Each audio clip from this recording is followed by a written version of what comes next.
Coming up on ncIMPACT, offshore wind is expected to provide a big economic boost to our state.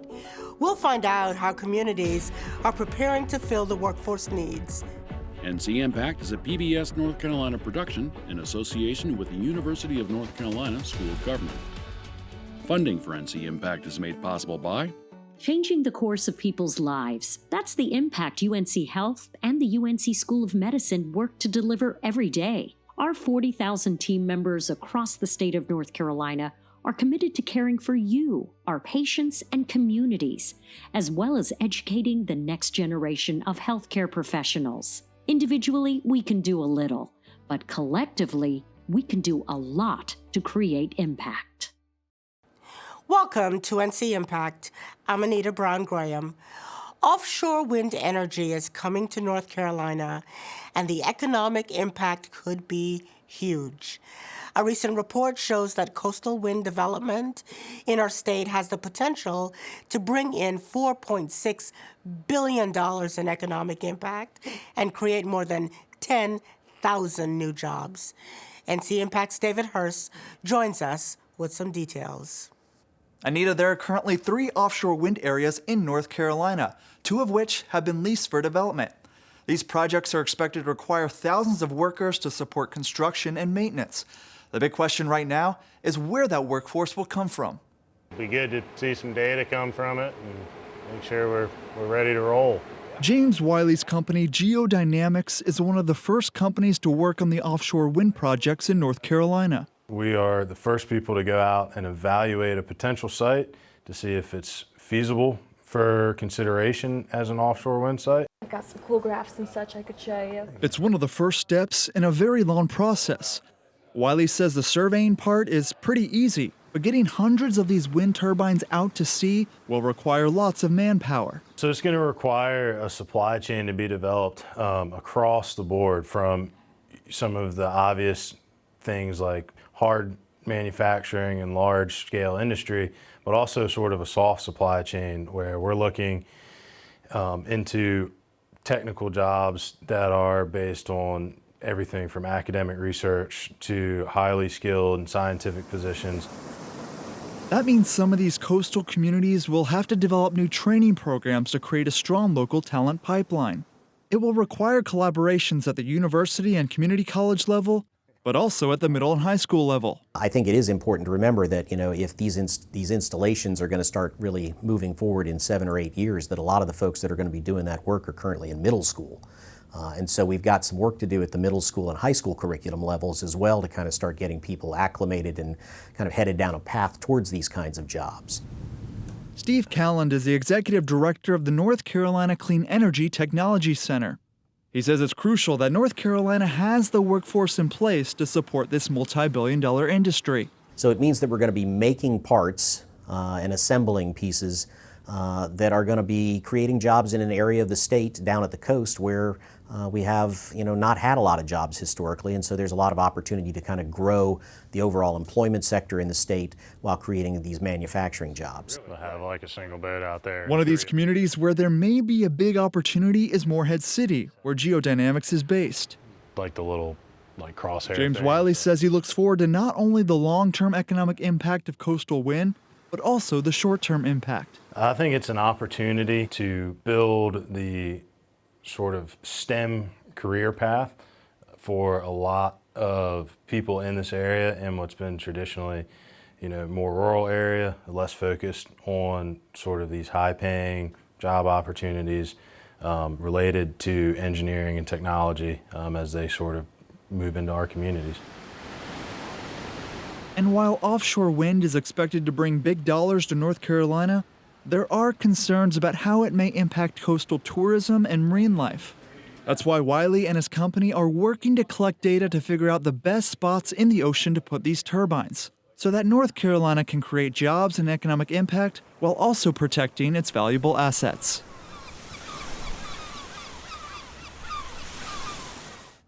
And along with economic impact, offshore wind in North Carolina is expected to have a significant climate impact. The Kitty Hawk Offshore Wind Project has the potential to yield around 2,500 megawatts. That's enough energy to power about 700,000 homes. David, thank you so much for that story. Joining me now is Marquita Welton. Marquita is the chair for the North Carolina Task Force for Offshore Wind Economic Resource Strategies. Marquita, let's just start with where things stand right now in North Carolina. What is the status of our offshore wind projects, and what can we expect in the near future? Good morning, Anita. Thank you for having me. And this is an exciting time for us here in North Carolina. Really exciting. We look at this as a win-win-win for North Carolina. Win for our people, win for the environment, and win for companies. North Carolina is uniquely positioned to be a big player in this industry. We have the greatest opportunity for supporting the entire East Coast with offshore wind. We have, because of our unique location, our unique shoreline, the length of our shoreline, our shallow waters in the federal depths that are 20 miles out from the shoreline, and our manufacturing base here. We can be a very strategic player in supporting not only our state economy, which will benefit North Carolina companies, but we can also support and grow our North Carolina companies by supporting businesses along the eastern shoreline and all across the nation, and quite frankly, across the world. So we are really excited about the opportunity. Our manufacturing base here is strong. In the Southeast, we have the largest manufacturing workforce, and so we are very well positioned to take advantage of the opportunities here. You mentioned the economic impact that this could be for our state. For the entire eastern shoreline, we're talking about, the estimates are $140 billion. And so our fair share of that, we're really excited to get that. My brain can't even get around a number that big, but yeah. 85,000 jobs, I'll add, too. Okay.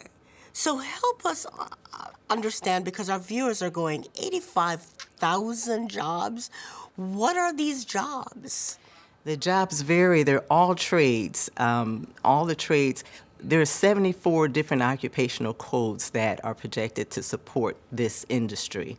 And as you know, if you've seen any of the turbines, these very big, these very big turbines in the ocean, a lot of that requires some of that work to be done right at the shoreline. So our port areas are going to be very important for building some of those bigger components, but also, and that's going to benefit those communities along the coastal shorelines, but the entire state will benefit because the smaller parts require manufacturing, which we have in place already across the state in many areas that will benefit from this. So the jobs range from everything from electrical engineers to we have plumbers, welders, every occupational code that you can imagine. But think beyond those jobs that go to support the actual building of the towers. The workers who come along with that have to eat. They have to have housing, transportation. So that's going to be a big influx into these communities just from the ripple effect of what this industry will do. And many of these are communities that currently are economically distressed. So I want to come back and talk about that and then talk about the challenges to developing this workforce. Stick around. We'll have you back for the roundtable. Some community leaders on the coast are hoping that offshore wind will usher in a new era for the region.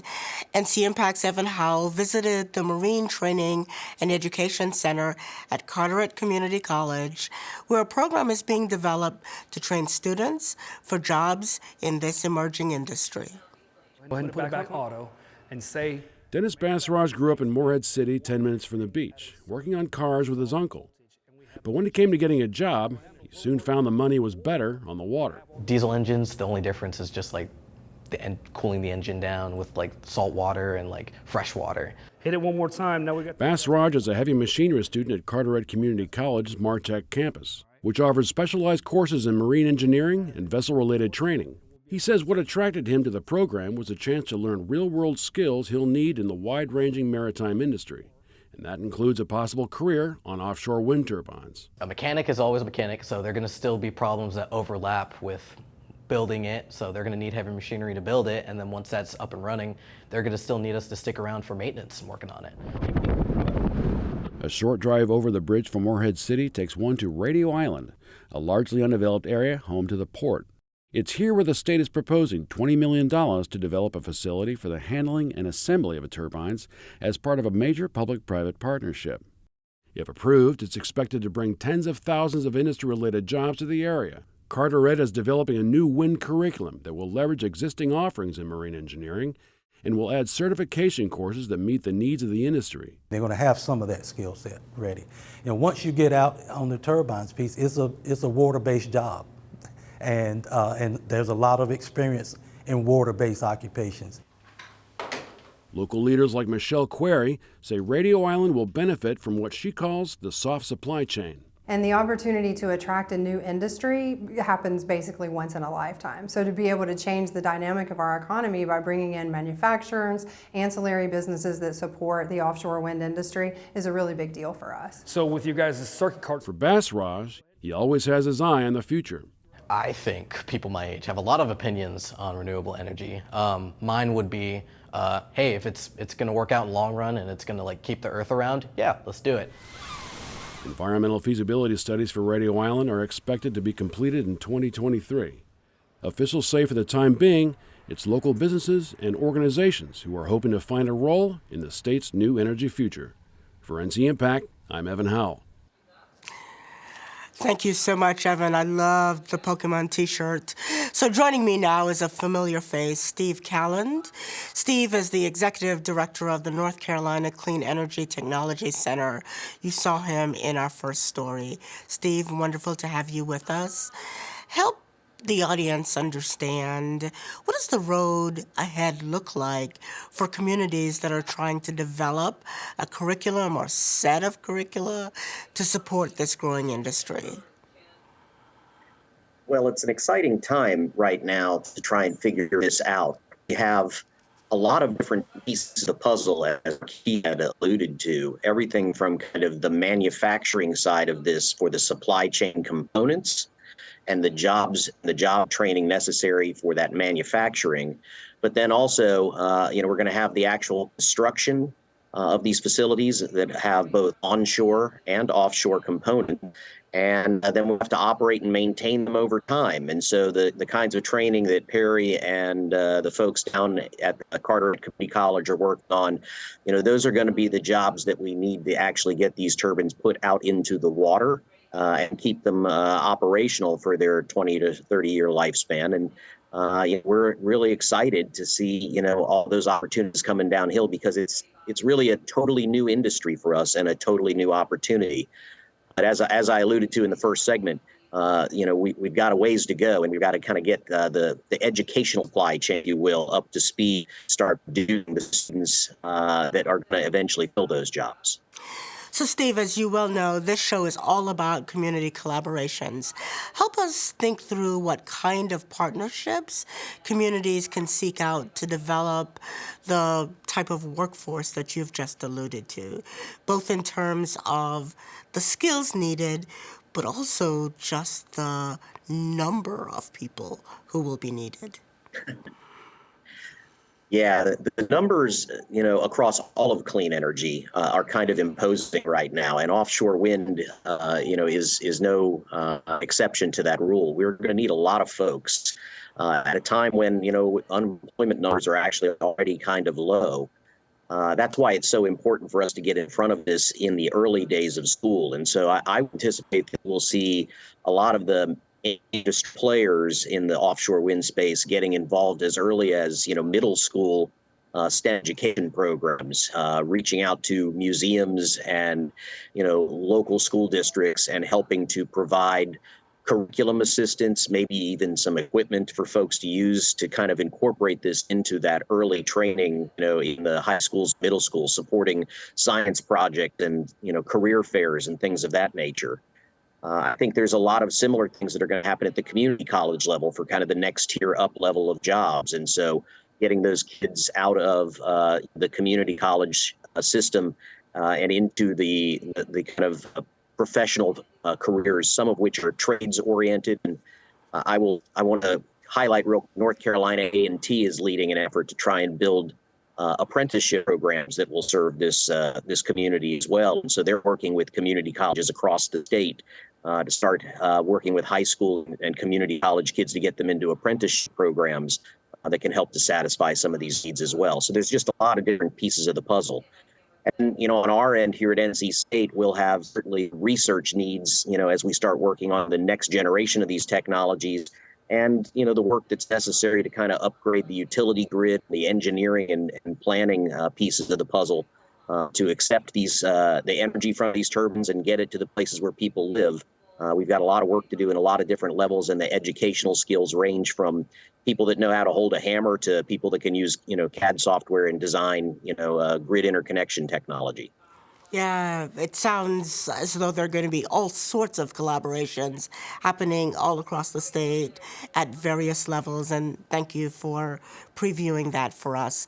Solutions to develop the offshore wind workforce can be found inland as well. ncIMPACT's Andrea Corona visits NC A&T University and shows us a partnership that is training the next generation of clean energy workers.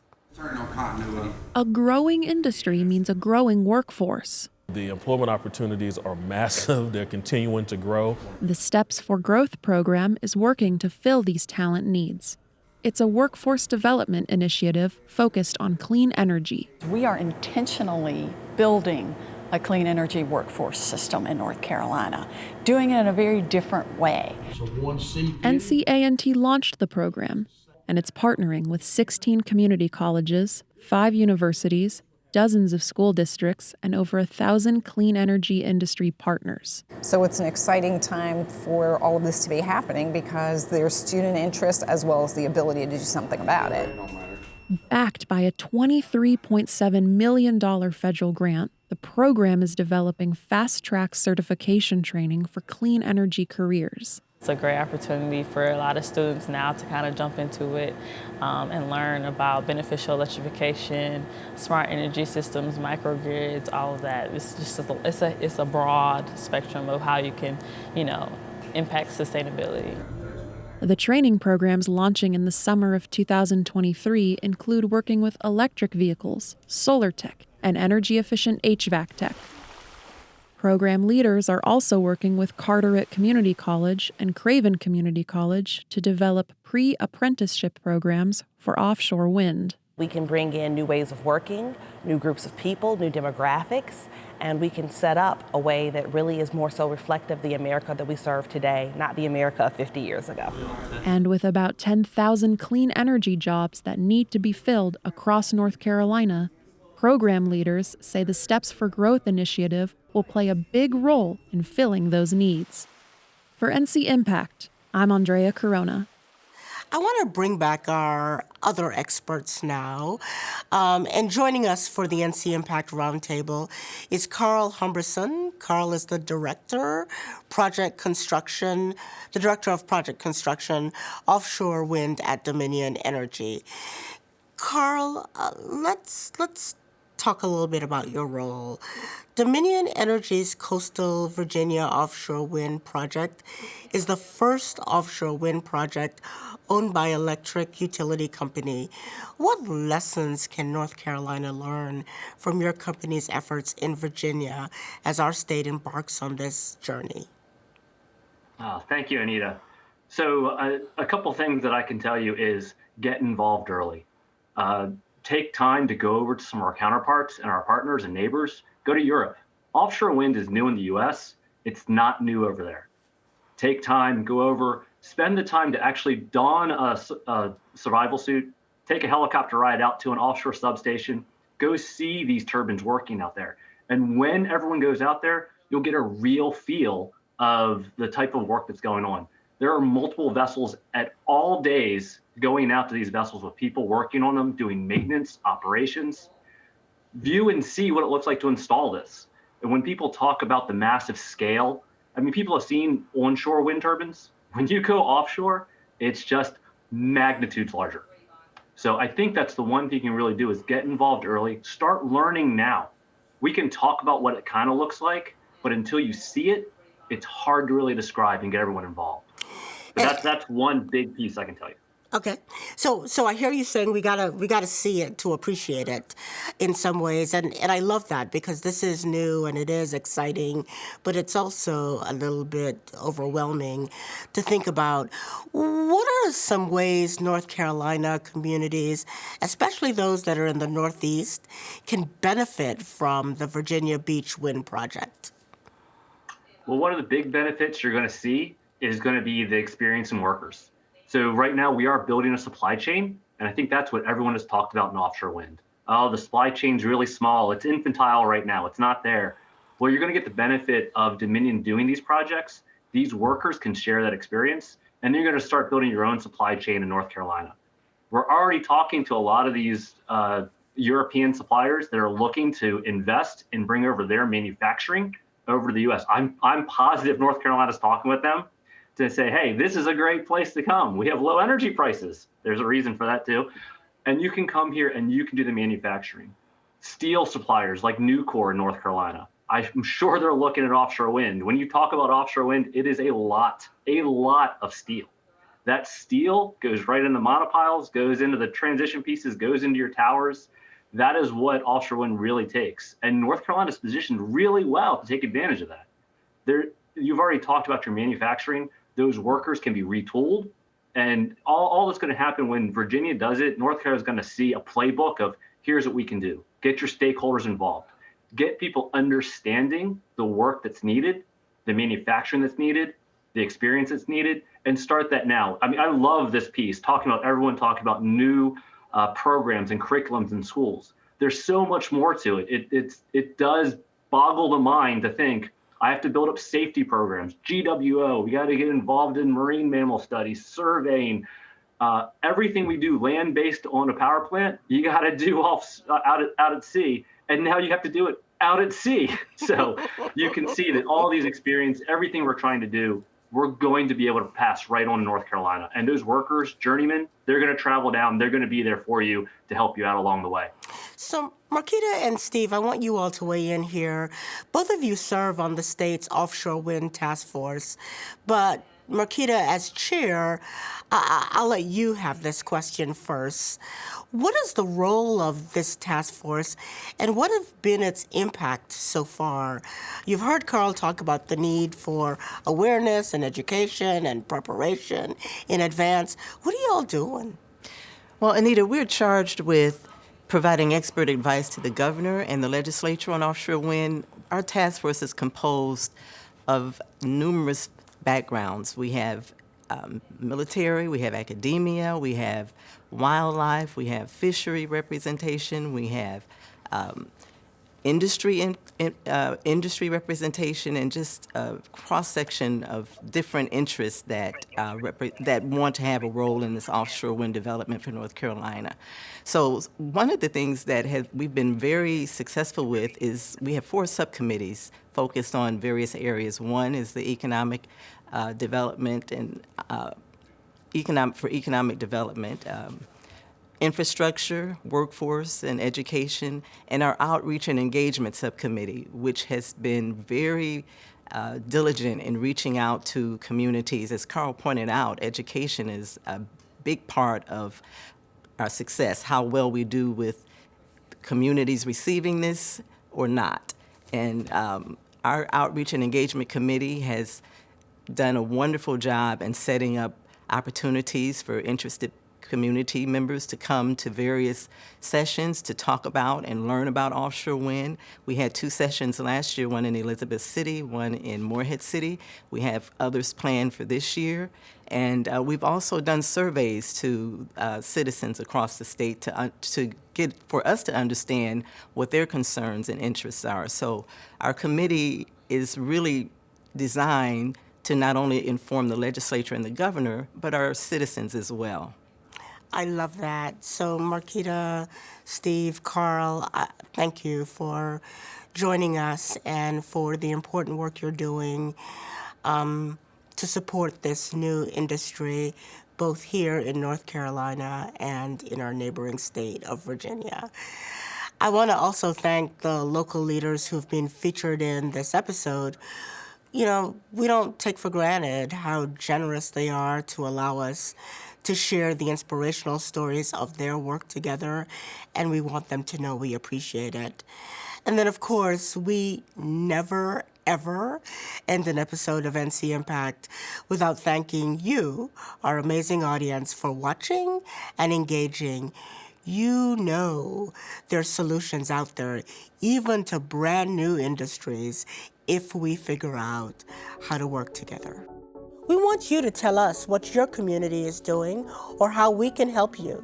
You can email us at ncimpact@unc.edu or send a message on Twitter or Facebook.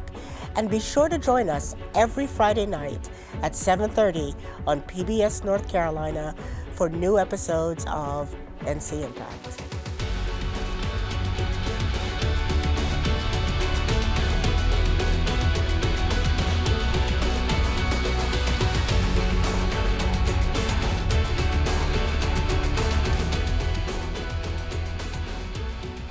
ncIMPACT is a PBS North Carolina production in association with the University of North Carolina School of Government. Funding for ncIMPACT is made possible by changing the course of people's lives. That's the impact UNC Health and the UNC School of Medicine work to deliver every day. Our 40,000 team members across the state of North Carolina are committed to caring for you, our patients and communities, as well as educating the next generation of healthcare professionals. Individually, we can do a little, but collectively, we can do a lot to create impact.